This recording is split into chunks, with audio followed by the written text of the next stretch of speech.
ঘোড়ার কোনো চিহ্ন থাকছে না। একটা মানুষ রাস্তা দিয়ে যেতে যেতে অমনি করে অ্যাক্সিডেন্টে তার সব কিছু শেষ হয়ে গেল। ওগো আল্লাহর বান্দা, এটা তোমার দোষ ছিল তাই তুমি গেলে, কিন্তু হাকিকতে বলুন তো আল্লাহ যার মৌত যাকে যে জায়গায় লিখেছেন আল্লাহ পাক তাকে সেখানে নিয়ে গিয়ে মৌত দেবে।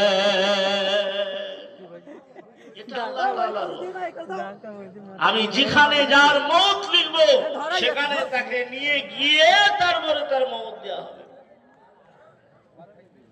কোথায় যাবে, কোথায় কি লুকাবো, কোথায় দৌড় মারবো? মরতে আমাকে হবে। যেখানে আমার আছে সময় সে জায়গায় আমাকে যেতেই হবে। সেজন্য আল্লাহর কাছে একটা প্রার্থনা করো।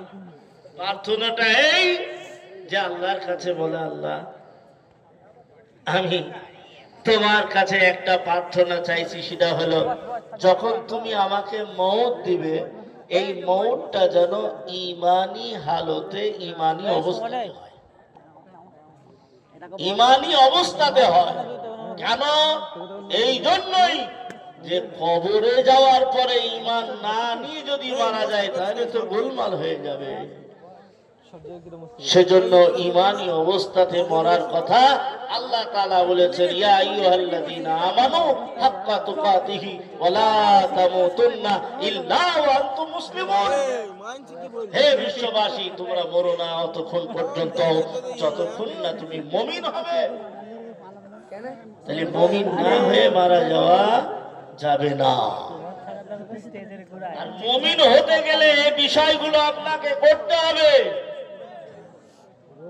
আমি শুধু দুনিয়ায় আসলাম আর গাইলাম খাইলাম চলে গেলাম তা নয়, এর নাম দুনিয়া নয়। আমরা যেগুলো করছি দুনিয়া নয়। আজকালকার বর্তমান যুবক ছেলেরা সব মোবাইলে ব্যস্ত, সব মোবাইলে। এখন কি সব এই খেলাধুলা উঠেছে, ফ্রি ফায়ার থেকে নিয়ে অনেক রকম খেলা ভাবছি।